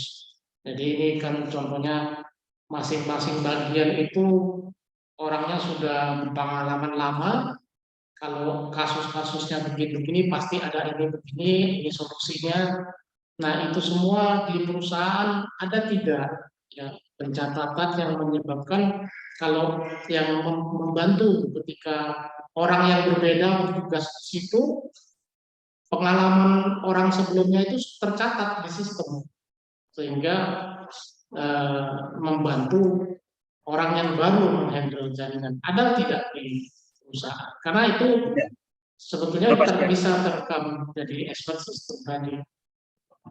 Ada itu Bang ya, itu tetap ada ya. Jadi misalkan contoh kita net availability ya. Jadi ada RCA 1 misalkan power ya, RCA 2 misalkan rectifier, RCA 3 modul kurang, RCA 4 modul habis macam-macam. Jadi ada catatannya itu, dicatat weekly atau daily itu ada. Jadi tapi kalau cerita orang ini kan balik lagi ke interestnya sendiri masing-masing ya. Ada yang basicnya IT misalkan, dia nggak terlalu paham misalkan ke power. Ada juga ada yang basicnya power nggak terlalu paham dengan backbone misalkan seperti itu. Ada yang basicnya. Jadi menyambung yang tadi sebetulnya semua pengalaman orang pelaku jaringan ini itu secara teori itu bisa dibundel menjadi sebuah expert system ya sehingga ya, mungkin penerapannya masih sebatas catatan kali ya, catatan kerja. Tapi kalau apakah ada expert sistemnya di jaringan sehingga sebagai pembanding keputusan misalnya ada kasus T, apa kata expert sistemnya? Mungkin belum lah ya, belum sampai sana atau saya nggak tahu. Ada itu ada Bang ya, cuman nggak di kalau yang sampai sistem itu saya pikir mungkin ada ya, cuman nggak dipublis ya. Itu kayaknya high level juga. Tapi saya pikir itu ada. Misalkan ya di sisi sales misalnya itu ada mereka di bisnis intelligence-nya ya. Misalkan di area tertentu ya mereka harus membuat keputusan ini kita mau jual program apa sih di sini. Sinyal siapa sih yang paling bagus, speed testnya, throughputnya siapa yang paling bagus, itu saya pikir ada, cuman kayaknya nggak terlalu dipublish di semua level ya. Yang di level saya ya terutama ya kita masih sifatnya analisisnya database masing-masing yang bisa kita kumpulkan, yang bisa menganalisis, ngambil keputusan sesuai jam terbangnya atau berdasarkan analisis dia sendiri atau orang lain itu ada juga. Misalkan dikasih ke satu orang root cause A, B, C, D, E, kasih orang lain mungkin jawaban solusinya beda dari si A. Jadi algoritmanya kalau berdasarkan orang per orang kan pasti beda-beda. Tapi kalau udah sistem kan harusnya jadi satu ya. Misalkan problem pertama ini, kedua ini, ketiga ini, solusinya harusnya A atau B atau C misalnya gitu. Itu harusnya dibuat, tapi di level kita itu kita mengumpulkannya keputusannya per orang karena faktornya terlalu kompleks menurut saya Bang ya. Jadi ada kaitannya sama budget, delivery time gitu-gitu. Baik Pak Ariel, ini interupsi dulu. Kita sudah 1 jam ini untuk menjabarkan ini. Jadi kita kembali lagi ke adik-adik mahasiswa.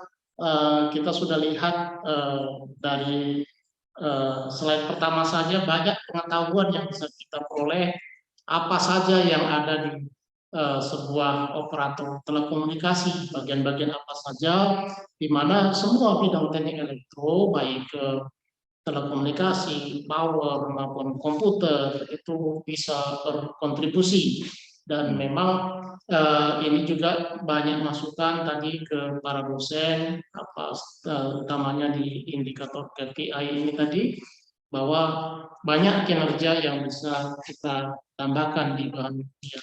Jadi untuk sementara kita balik lagi ke mahasiswa ini, Pak Hairil. Betul, Saya biasa manggil Bapak, nggak apa-apa lah. Kalau di luar baru mau apa nggak tahu. Jadi gimana adik-adik? Silakan adik-adik, dari tadi Pak dosennya aja yang bertanya atau merespon. Silakan adik-adik, coba berani sedikit. Silakan kalau ada yang mau ditanyakan. Ayo adik-adik. Silakan adik-adik, silakan dihidupkan mikrofonnya dan silakan bertanya. Apa saja, nggak apa-apa, yang terkait dengan Bang, berapa lama kerja di situ? Bagaimana prospeknya untuk masa depan? Silakan adik-adik. Bang Suherman, Ya, Pak. Fahmi Bang. Oh ya. Mohon maaf nih, ini barangkali kelihatannya adik-adik mahasiswanya masih malu-malu. Mungkin ini sedikit masukan boleh Bang ya? Siap, silakan. Saya Elektro 83 saya. Wah, makasih udah join Bang. Saya pengalaman di telekomunikasi begitu 30 tahun lah begitu ya. Oh iya. Jadi ini mungkin ini adik-adik ini kan kelihatannya masih sedikit mungkin malu, mungkin juga Betul. begitu jelas ya. Ini masukan untuk Pak Khairil ini barangkali. Jadi ini kan lebih ke arah struktur teknologi ya. Mungkin boleh juga dijelaskan tentang secara organisasi begitu, nama organisasinya apa, kemudian apa yang dituntut dari organisasi itu gitu, KPI-nya seperti apa gitu kan. Sehingga tadi nyambung dengan pertanyaan Pak Rahmat Fauzi. Nah, ketika dikaitkan dengan network availability MTTR gitu kan, itu diukur di mana, di unit mana, di sini kan belum kelihatan gitu kan. Jadi kalau misalnya itu sudah jelas organisasinya, ya mungkin ada sedikit gambaran buat adik-adik mahasiswa begitu. Nah, itu aja mungkin masukan dari saya, Pak Khairil, Bang Suherman. Oke, terima kasih Bang Fahmi. Wah, kita senang ada alumni juga yang kita sudah sebar. Saya tengok-tengok tadi mana alumni kita yang join. Rupanya Bang Fahmi. Terima kasih Bang Fahmi. Silakan Pak Khairil. Ya, betul sekali Pak ya. Jadi ini kita karena waktunya singkat saya buat ini ya, karena terkait ya role juga ya Bang Suherman ya. Balik lagi tadi kita agak bisa jelas secara detail. Tapi memang di KPI inilah, di bagian-bagian inilah ada buat organisasinya. Organisasi itu dibuat berdasarkan perangkatnya ini sendiri. Misalkan ya di CME. Jadi ada nanti departemen CME, di planning juga ada departemen CME, di operation juga ada departemen CME gitu. Jadi di bagian-bagian network planning, network deployment, network operation itu semua ada bagian CME-nya, ada timnya. Baik itu level departemen, mungkin level divisi, level grup seperti itu kira-kira. Yang saya tahu ya Pak Suherman, Pak Fahmi ya, termasuk juga di backbone transport ini, disitulah ada bagian-bagiannya, itu ada nanti tim mitranya, vendornya khusus untuk menjaga KPI-KPI yang ada di sini. Jadi ada dari level staff, level departemen, level divisi, level grup ya. Seperti itu.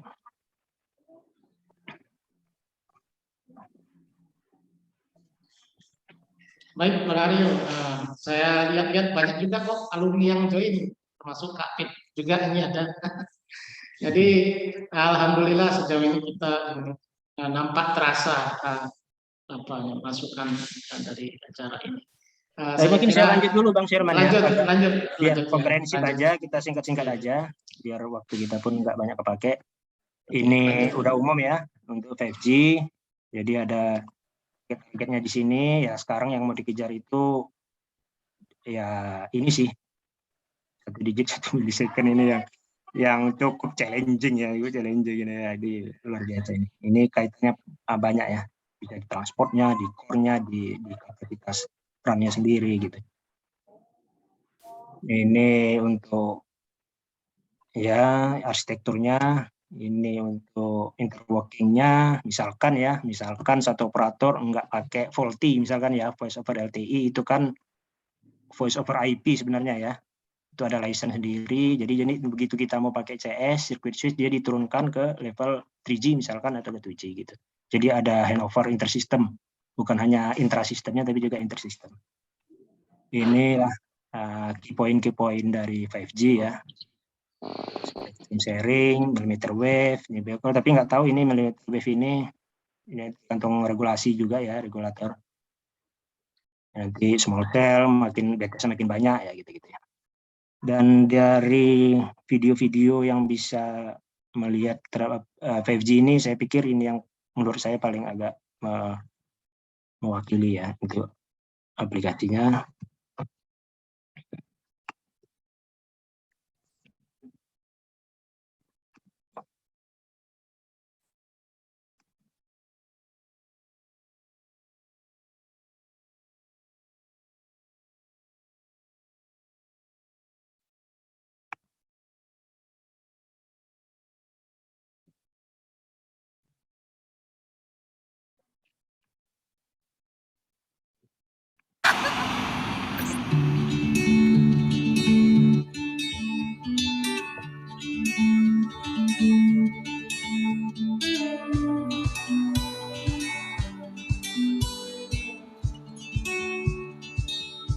Oh.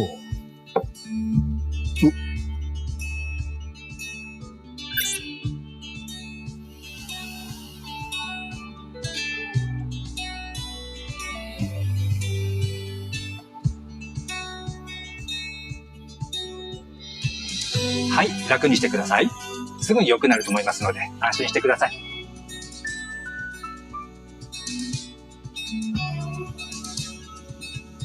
この景色に合う曲に変えて。わかりました。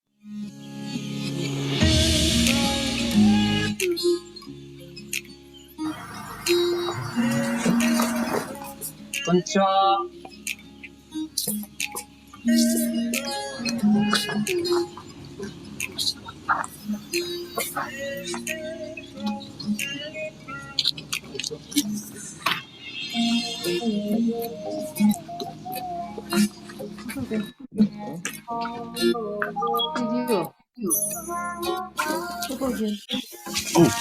Excuse me.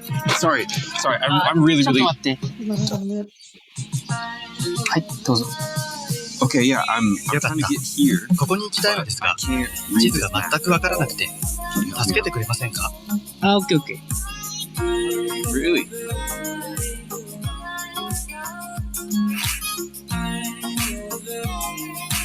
ねえ、もうすぐ準備するから。いや、大丈夫だって。大丈夫じゃないってば。もうすぐ着くから。昼過ぎに着くって言ったじゃん。分かってる。てか今どこにいんのよ。ねちょっと待って。見てよ。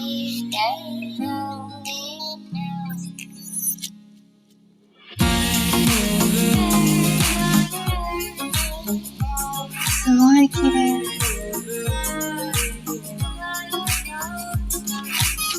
こうたばあちゃん遅かったね。ごめんごめん。いろいろあってさ。どうしたの急に。ていうかさ、腹減ったばあちゃん。なんか作ってよ。こっちこっち。はいはいはい。ほら、ばあちゃんも。はいはいはい。これかけて。これを？うん。ばあちゃん。はい。何も見えないよ。いや、まだ何にも見えないよね。変わってないね。じゃあ行くよ。姉ちゃん、カモン。おじいちゃん、おばあちゃん、元気？おお、なんだよ。今日は仕事で行けなくてごめんね。今日は何の日か覚えてる？なんだけど。じゃあ、バンドもカモン。あら。せーの。金婚式、おめでとう。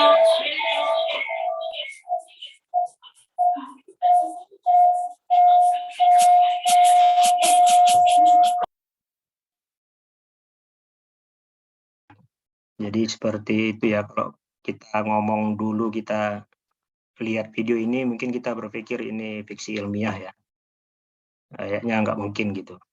Tapi kalau sekarang kita ngelihatnya ya, mungkin ya biasa aja, atau sebentar lagi juga bisa kayak gini gitu. Ya itulah teknologi sekarang yang yang mengkaitkan beberapa banyak pihak ya. Bisa bisnis IoT, mesin to mesin, aplikasi, ya macam-macam lah. Apakah kita bisa melihat ke depan seperti apanya nanti kita, tergantung umur dan rezeki kita ya di teknologi di dunia kita ini. Oke, kita lanjut.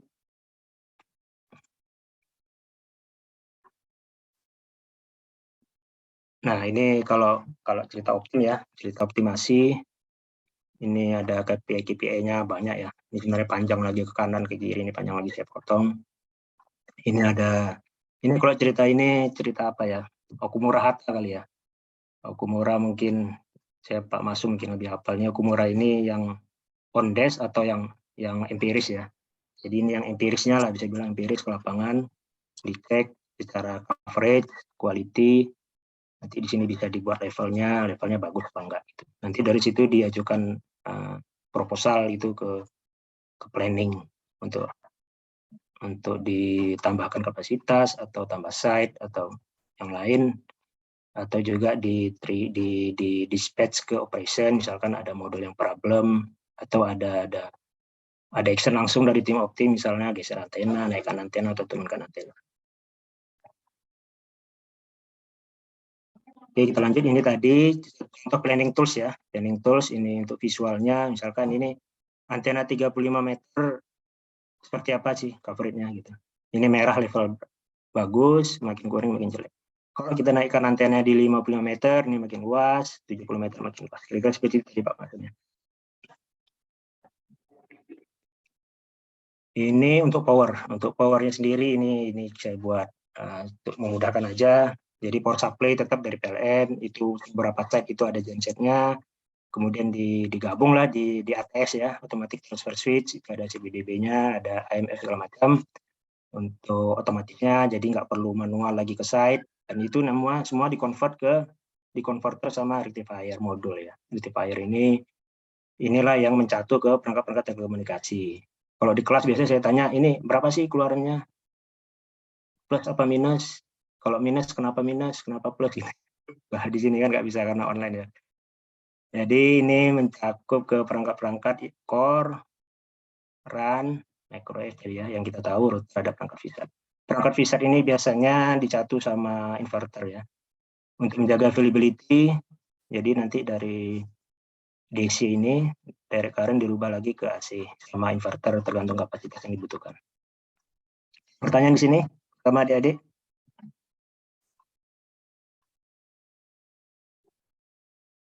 Atau suara saya kurang jelas, Mbak Firman?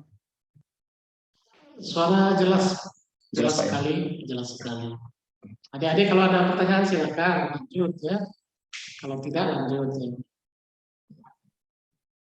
Jadi yang dicatu terutama ya perangkat-perangkat aktif ya, perangkat-perangkat pasif kayak antena itu yang nggak ada catuannya. Yang dicatu ini di belakang antena ini biasanya nyebutnya kita audio ya. Audio ini kan order unit di amplifier, up down converter ada di sini. Itu yang dicatu. Nah, terlanjut ini tampilan dari site. Kalau belum pernah ke lapangan ya, kalau udah pernah ya ini umum lah. Ada dia tower ini sifatnya untuk ini ya, untuk memperjauh coverage ya dan memperjauh jarak. Ini kalau kita cerita terestrial ini antenanya berapa diameter, ini ngitung jaraknya berapa, frekuensinya berapa, free space loss-nya berapa ya gitu-gitu kan. Ini BTS, ada baterai, tidak ada yang indoor, ada yang outdoor. Ini backhaul tadi, ada backhaul, ada aggregation-nya, ada backbone tiers-nya. Jadi backhaul itu apa? Itu antara transport ke core, backbone itu antar core, misalkan last mile itu ke pelanggan tertentu terkait, misalkan corporate, gedung segala macam. Nah ini untuk microwave, tentunya ini kapasitas tergantung dari bandwidth-nya ya, bandwidth-nya ini sudah diatur sama regulator kita, Kominfo. Terus QAM-nya berapa, ini ada BHP-nya sendiri, dan ini penggunaannya ya diakses ya, biasanya diakses, kita udah nggak pakai untuk backbone lagi biasanya untuk microwave ini, karena kapasitasnya yang sekarang ini nggak cukup lagi untuk kebutuhan customer. Nah, jadi kalau misalkan ada obstacle dari set A ke set B, misalkan itu perlu ada repeater di sini untuk meneruskan komunikasi terestrialnya. Seperti itu. Ada interrupt langsung aja ya dia. Nah ini untuk SDH maupun router ya, ini SDH perangkat-perangkatnya, ini ada router untuk IP. SDH itu Synchronous Digital Hierarchy ya, kalau ngomong VC4, VC12, ada mata kuliahnya saya pikir ya SDH. Terus nanti ada STM1, STM4, STM64, 10 GB ya gitu-gitu nanti dipelajari. Itulah kelebihan dari kita yang sekolah ya bisa dibilang ya. Jadi dasar-dasarnya kita paham, teorinya itu apa sih SDH, apa sih PDH, misalkan apa sih IP. Seperti itu. Jadi kalau orang yang nggak ada memahami atau sekedar kuliah lah misalkan, ya kalau ya perangkat aja, sekedar operator tapi nggak mengetahui basicnya. Nah ini DWDM dan wavelength division multiplex ya untuk di backbone. Jadi satu core itu bisa diantarkan beberapa lambda ya, beberapa panjang gelombang yang berbeda sehingga kapasitasnya bisa bertambah. Misalkan satu lambda itu bisa 100 GB, jadi kalau ada 4 lambda jadi 400 kapasitasnya. Cuman ini kaitannya ke cost juga ya. Modul-modulnya ini cukup mahal. Ini untuk komunikasi satelit. Ini udah ada ininya juga ya, ada kuliahnya. Jadi ngitung link budget, biasa kalau transmisi itu biasa ngitung link budget, IRP, pakai modulasi apa, pakai apa namanya, error correction-nya pakai apa gitu-gitu sih.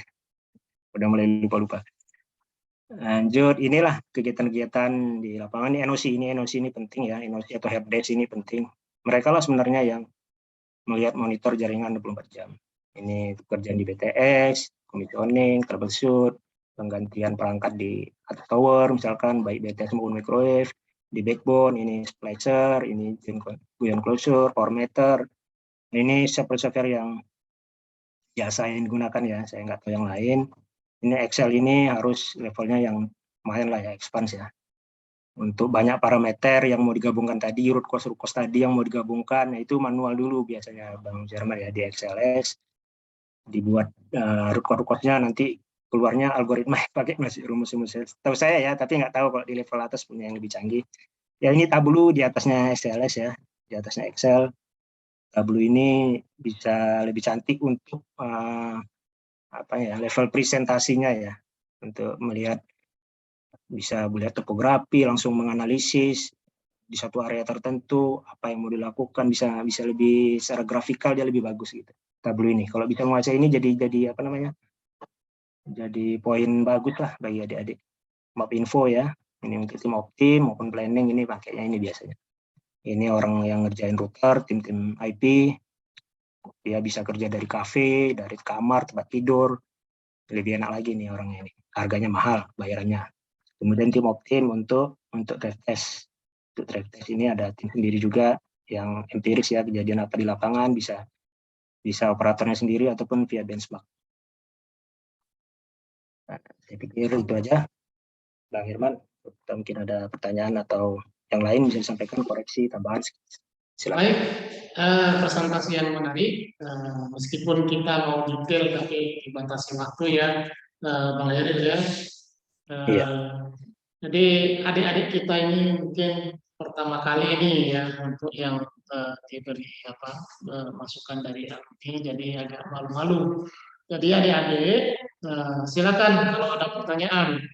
Untuk abang-abang alumni pun supaya kita tahu bolehlah diikut absen lewat pesan ya. Jadi biar kami senang nampak abang-abang ya datang juga rupanya, abang dan kakak. Silakan adik-adik kalau ada pertanyaan atau mungkin dari para alumni kalau ada masukan silakan. Izin Pak, saya. Ya silakan.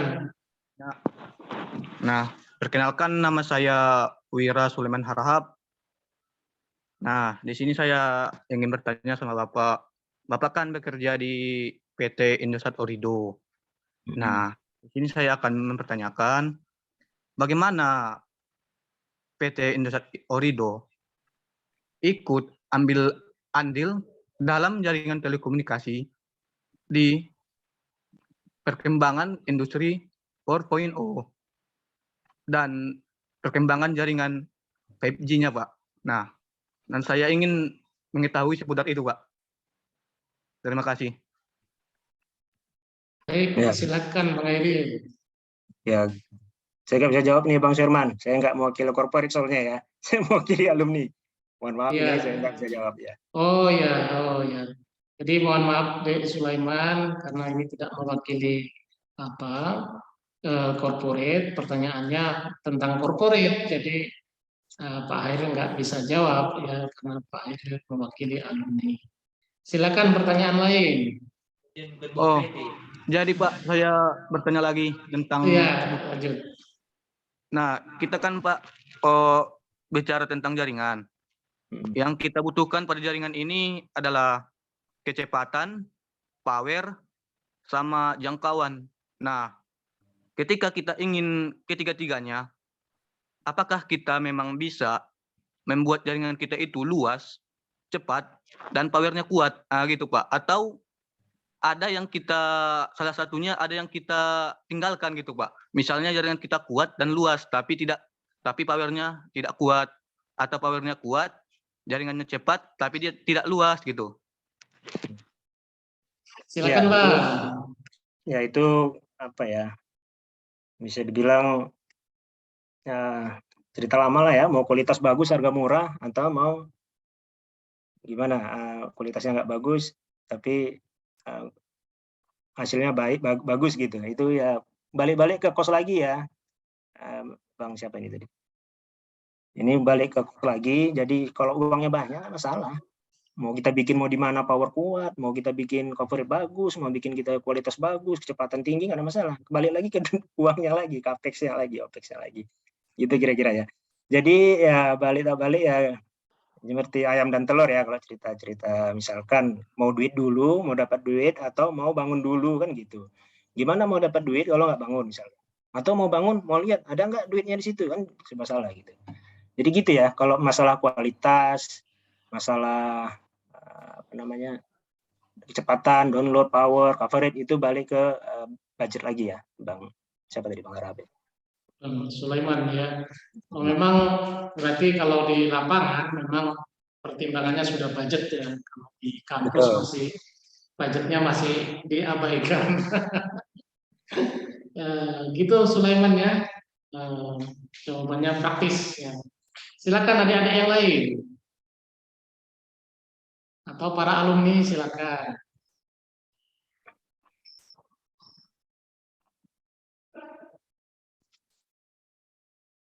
Baik, kita tunggu.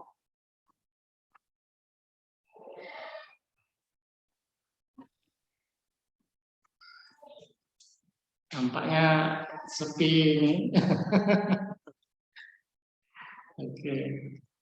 Jadi Bang Hairil, mungkin kita beri ini kesempatan 2 menit lagi untuk ada yang bertanya. Kalau tidak mungkin bisa kita padakan kali Bang Hairil ya. Atau ada lagi yang mau disampaikan Bang Hairil? Ya, dari saya mungkin itu ya Bang ya. Kalau perlu nomor kontak ada sama Bang Sherman ya. Bagaimana kalau bahan PPT-nya kita share juga Bang Hairil? Boleh Bang. Nanti saya share ke Bang Sherman. Baik. Jadi adik-adik kalau ada Bapak dosen, kakak, abang alumni, adik-adik mahasiswa, kalau masih ada pertanyaan silakan. Kalau tidak, dalam 1 menit ke depan mungkin kita akan tutup. Abang-abang juga kalau abang kakak alumni kalau mau absen tolong ya isi juga di pesan supaya kita bisa lihat banyak juga abang kakak kita yang hadir. Baik, boleh mungkin pertanyaan terakhir. Oh, silakan Pak Rahmat. Ya, Pak. Tadi dari slide tentang RAN, Radio Access Network, di tabel terakhir, kolom terakhir, itu ada spek ataupun karakteristik dari 5G ya. Ada beberapa itu. Di tabel terakhir itu kolom terakhir, tabel RAN, kolom terakhir. Nah itu ada 5G, itu spesifikasi yang memiliki mengarah ataupun bagian daripada karakteristik 5G. Nah tadi dijelaskan tentang yang bagian baris ketiga, kolom terakhir baris ketiga itu latensi kurang dari 1 milisecond atau 1 digit. Nah, ini memang tantangan tersendiri. Menurut Bang Khairil, untuk bisa menuju kepada terpenuhinya kurang dari 1 milisecond latensi, dari segi teknis ataupun dari segi teknologi, apa yang perlu kita gali sehingga nanti cocok untuk dilakukan sebagai studi untuk tugas akhir mahasiswa. Terima kasih, itu saja pertanyaan. Ya, terima kasih Pak Rahmat ya.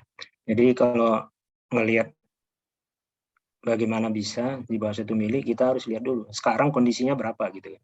Sekarang kondisinya berapa dan apa yang menyebabkan itu gitu kan. Root cause-nya yang perlu kita tahu kan. Faktor-faktor apa yang di situ yang menyebabkan latensi ini tinggi gitu.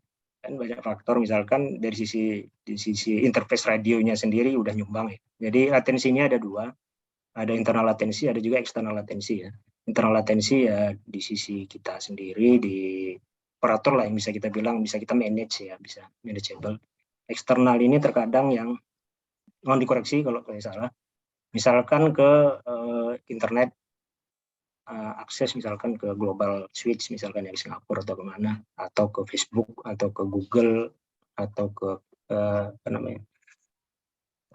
YouTube lah ya, seperti itu yang sering diakses orang, itu kan nyebutnya external latensi. Jadi itu kan secara end to end itu nyebutnya latensi. Kalau di internal itu biasa faktor-faktornya itu transport terutama Pak ya, transport, di sisi radionya juga akses interface radio itu perlu kita tingkatkan kapasitas. Kalau ada congestion otomatis downloadnya kecil, latensinya juga jadi tinggi. Transportnya harusnya jadi fiber semua, misalkan baseband, sistem modul baseband di BTS-nya harusnya udah nggak di-set lagi, gitu. Udah nggak di-set lagi, baseband itu harusnya di side core gitu, jadi kumpulin di side core kapasitas BTS-nya di side core semua larinya ke side itu udah FO semua, dan udah ke modul radionya aja di situ, untuk interface ke antena aja, baseband-nya semua harus di side. Nah, itu mengurangi latensi. Yang terutama ya side-nya itu harus dekat dengan side core ya untuk internal ini, karena di sisi transport jumpering antar router itu menyebabkan latensi. Seperti itu ya Pak Rahmat, kira-kira ya menurut saya. Berarti lebih kepada arah konfigurasi perangkat jaringan, kapasitas, kemudian migrasi ya.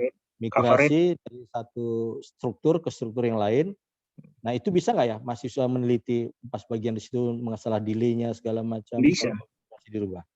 Bisa Pak. Karena ada standar-standarnya sendiri ya. Misalkan di optik itu berapa sih yang dibenarkan, misalkan per kilometernya 0,2 dB misalkan ya.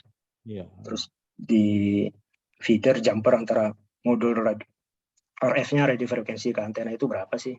Terus di konektor berapa dB, itu kan ngitung link budget juga ya, kayak gitu lagi seperti itu. Terus di antena ke propagasinya seperti apa, di user ya, user equipment-nya kayak apa, seperti itu Pak. Nah, kalau pengalaman Bang Khairil ini berkenan dengan mengurangi delay atau latensi ini, itu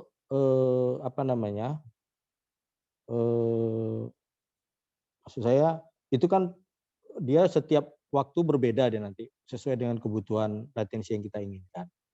Nah, kalau yang sudah dilakukan itu atau yang sering dilakukan itu bagaimana? Apanya yang sering dirubah strukturnya atau konfigurasi? Sebenarnya konfigurasi Pak, artinya ya konfigurasi bisa konfigurasi, tapi kan balik ke misalkan tadinya yang paling jelek itu adalah site-site yang lewat microwave misalkan ya, lewat microwave karena limitasi transportnya itu terbatas. Betul. Nah, jadi kita harus rubah transportnya itu ke FO misalkan gitu Pak, atau transport yang selama ini kapasitasnya kecil, kita lihat udah di atas 80% utilisasinya, ya harus kita upgrade gitu. Upgrade ini kan nggak semerta-merta Pak ya, perlu ya budget, perlu waktu, perlu segala pihak stakeholder ini harus setuju macam-macam gitu. Oke, baik. Kemudian tadi ada di awal itu Bang Khairil kan bilang bahwa istilah PCM itu karena udah kita IP base, E1 dan seterusnya itu udah istilahnya absolute lah, artinya kita tidak pakai itu lagi karena perangkatnya sudah bicara kepada IP base. Betul.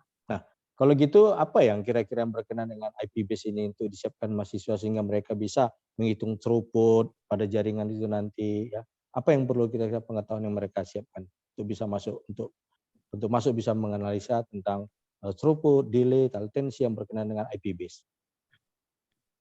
Ya tentunya knowledge itu kurikulum ada dimasukkan juga. Yang saya nggak tahu sekarang udah ada pelajaran tentang router, konfigurasi router, mungkin Cisco ya kayak sertifikasi itu udah mulai digalakkan, itu nanti jadi nilai jual, nilai lebih bagi tamatan kita Pak. Kemudian ya tentunya di lab kita ya, kalau bisa ada router beberapa 3-4 gitu bisa buat konfigurasi, terus bisa lihat di situ kalau kabelnya dipanjangin gimana sih misalkan, nah gitu-gitu mungkin Pak. Ya. Oke, tadi di struktur CO terus CTO itu ada network planning. Nah, salah satu perangkat lunak network planning adalah Atoll. Satu lagi ada IT planning untuk mengantisipasi IP base. Nah, itu perangkat yang digunakan, perangkat lunak yang digunakan dalam IT planning itu kira-kira software apa saja, Bang Khairil? Saya kurang familiar juga nih Pak. Saya terus terang aja nggak familiar dengan IT planning, apa mereka punya software ya. Tapi yang mereka kerjakan kaitannya khususnya di core ini Pak, core dan perangkat core berarti berkaitan dengan produk dari Cisco misalnya atau Juniper ya. Jadi perangkat lunak yang lahir dibuat oleh Juniper ataupun Cisco kalau gitu ya. Ya terkadang Pak ya, terkadang ya usulan-usulan itu, proposal-proposal itu datang dari pihak ketiga biasanya Pak, kadang-kadang. Jadi kita review gitu ya, review bener nggak kita butuhkan ini. Biasanya gitu kan, orang datang nggak sih, oh ini sih kalau mau jaringan Anda mau jadi lebih bagus, mau jadi seperti apa, kita segala macam gitu. Ya, tapi di sisi planning tentunya punya knowledge, punya kemampuan, skill ya untuk mereview itu semua biar disesuaikan dengan network kita sama budget lah. Oke. Satu lagi terakhir Bang, itu sekarang kan isu muncul di jurnal-jurnal IEEE yang berkenaan dengan riset Open RAN. Ya, Open RAN, Open Radio Access Network, di mana antara perangkat lunak pengendali perangkat itu dipisah layernya itu dengan perangkat keras. Artinya dengan open tadi, itu perangkat keras dipisah dari perangkat lunak, artinya apa? Bebas orang menggunakan perangkat lunak dan sekarang berbasis Linux untuk mengakses katakanlah Open RAN. Nah, untuk di tempat Abang sendiri isu Open RAN ini bagaimana kira-kira Bang? Sudah ada belum? Ya kembali lagi sebenarnya kita pun apa yang disuplai sama vendor Pak ya, kebanyakan seperti itu, tapi ada juga yang itu. Jadi setahu saya ya Open RAN ini saya kurang paham juga. Setahu saya kita di operator nggak boleh SDR Pak, software defined radio. Oke. Ya, software defined radio itu. Nah, setahu saya gitu. Jadi ada satu perangkat misalkan dia satu perangkat tadinya untuk 2G aja misalkan. Nah, kita mau ini ternyata customer 2G di sini udah nggak banyak gitu, tinggal dikit misalkan ya. Kita perlu jadi 3G, jadi perangkat yang sama kita bisa masukkan software upgrade 3G ya, secara software 3G. Ya. Nah, secara software kita bisa defend dia jadi 3G mau jadi 4G. Cuman kan masalahnya nanti di RF ini Pak. Di RF-nya. RF-nya pertama di antena. Oke lah kita bilang kita punya antena multiband ya. Kita punya antena multiband, tapi di sisi RF-nya ini support enggak? Karena di regulasi kita kan misalkan di 3G itu misalnya di 1100 atau 1800, sementara 2G kita 900. Support enggak dia di filternya itu untuk frekuensi 1400 atau 2100? Itu mungkin jadi challenge. Betul. Di filter maupun di osilatornya ya, apakah cocok dia nanti waktu pas proses demodulasinya ya. Bisa jadi. Betul Pak. Di situ. Oke, terima kasih itu saja Bang Khairil sama Pak Firman. Maaf, mohon ini diborong nih pertanyaannya. Ya, saya juga mahasiswanya ditunggu malu-malu, ya udah biar aja lah mahasiswa sekaligus tahu juga gitu. Terima kasih. Assalamualaikum warahmatullahi wabarakatuh. Terima kasih Pak Rahmat Fauzi. Memang masukan juga ke kita ya, dosen-dosen tentang yang sepele saja, misalnya bukan sepele, yang penting KPI ini kita kan selama ini hanya beberapa parameter yang kita ajarkan ke mahasiswa atau ketika skripsi itu yang dievaluasi. Nah, kita ada masukan nih banyak parameternya ternyata yang ada di lapangan. Nah, jadi bisa mengupgrade konten kuliah kita nanti. Jadi Bang Khairil, ini karena waktu, kalau enggak kita masih bisa bincang-bincang lagi. terima kasih banyak kami ucapkan atas sharing knowledge, sharing pengalaman, karena ini akan sulit menerangkan banyak bagian kalau tidak pengalamannya sudah menjalani itu semua. Jadi, kami berterima kasih, semoga apa yang telah disampaikan menjadi masukan pada bahan ajar, kemudian semangat untuk adik-adik dalam belajar, kemudian arah pembelajaran ya. Jadi juga terima kasih kami ucapkan ke para dosen yang bersedia hadir. Saya lihat banyak juga yang hadir, juga para alumni. Ya, alhamdulillah, terima kasih atas dukungannya. Semoga para alumni juga bisa gantian nih untuk memberikan sharing juga. Nanti kita share lagi di kemudian akan kita follow up untuk masa-masa yang akan datang. Sekali lagi Pak Heril, kami sebagai panitia lah penyelenggara, mohon maaf kalau ada kekurangan, hal-hal yang kurang berkenan, juga ya ada salah kata, kami mohon maaf. Terima kasih. Sama saya juga Bang Sherman, Bapak-bapak semua, adik-adik sekalian, saya mohon maaf juga ya, kekurangan pasti banyak. Mudah-mudahan bisa ada session lain, bisa ikut kontribusi lah untuk kampus kita bersama. Terima kasih Bang Sherman. Bapak-bapak, terima kasih. Jadi para pemirsa sekalian, kita akhiri session untuk Elektro Usul Podcast pembuka ini dengan berharap apa yang sudah disampaikan menjadi kebaikan atau masukan dalam kegiatan kita hari-hari. Kepada pembicara Pak Khairil Akila STMT, kami ucapkan terima kasih. Mari kita tutup dengan mengucap alhamdulillah, syukur kepada Tuhan.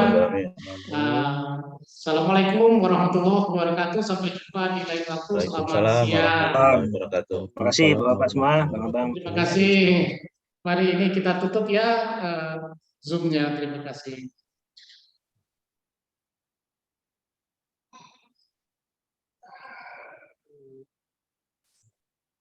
Saya simpan pesannya dulu. Oke.